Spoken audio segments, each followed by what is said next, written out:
सकाळु उठिबा मात्रे करंतु एही सबु काम भलरे भलरे जीव आपणकर दिन नचेत भोगिबे भयंकर समस्या। सकाळु उठिबा मात्रे कि ही करंतु एही सबु काम। नमस्कार, शुभ सकाळ आपण समस्तंकु अनेक अनेक शुभेच्छा, शुभकामना। दर्शक बंधु, वास्तुशास्त्र रे सकाळ को सबुठु पवित्र तथा शक्तिशाली समय भाव में विवेचना करा जाए।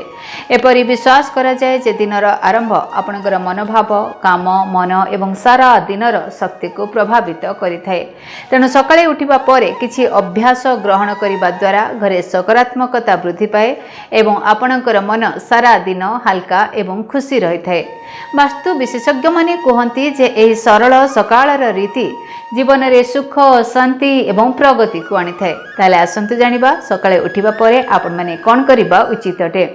भगवानंकर नाम नियंतु। प्रथमतः सकाळे उठी धीरे धीरे बिछणारू उठिबा समय परमेश्वरंकर नाम जप करिबा शुभ बोली विवेचना करा जाए। यह मन को शांत करिथाए, सकारात्मक चिंताधारा सहित दिनटी आरंभ होइथाए। अनेक लोक अलार्म बाजिबा मात्रे हठात उठी पड़ती, जहाँ मन एवं शरीर उपरे चाप सृष्टि करे।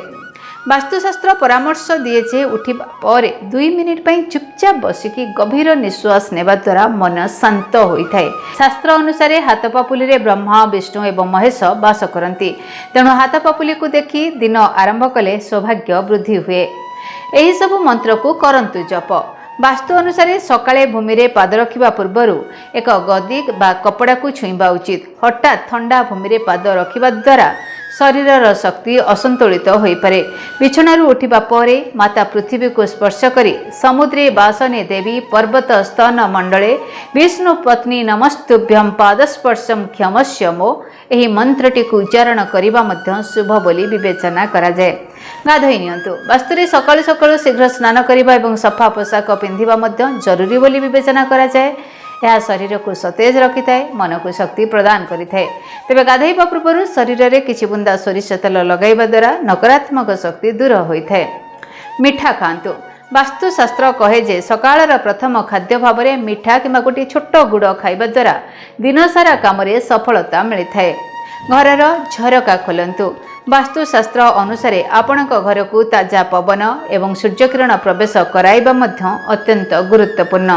निदर उठिबा मात्रे सकारात्मक शक्ति प्रवेश करिबा पई एवं बासी रातिर पवन बाहर को छाड़िबा पई झरका को खोली दियंतु। तुलसी गछ को प्रणाम करंतु। घर बाहरिबा पूर्वरु तुलसी गछ को प्रणाम करिबा एवं पानी देबा अत्यंत शुभ बोली विवेचना करा जाए। यह केवल एक धार्मिक विश्वास नुह बरं सकारात्मकतार संकेत मध्य अटे। तेबे दर्शक बंधु, आपण माने सकाळु सकाळु उठिकी ए सबु नित्यकर्म निहाती भाବରେ करंतु। आपणकर दिनटी शुभमय हबा, मंगलमय हबा। विदाय दियंतु। धन्यवाद, नमस्कार। डीटीवी ओडिया देखिवा पई सब्सक्राइब करंतु एवं बेल आइकन को मध्य दबाई दियंतु।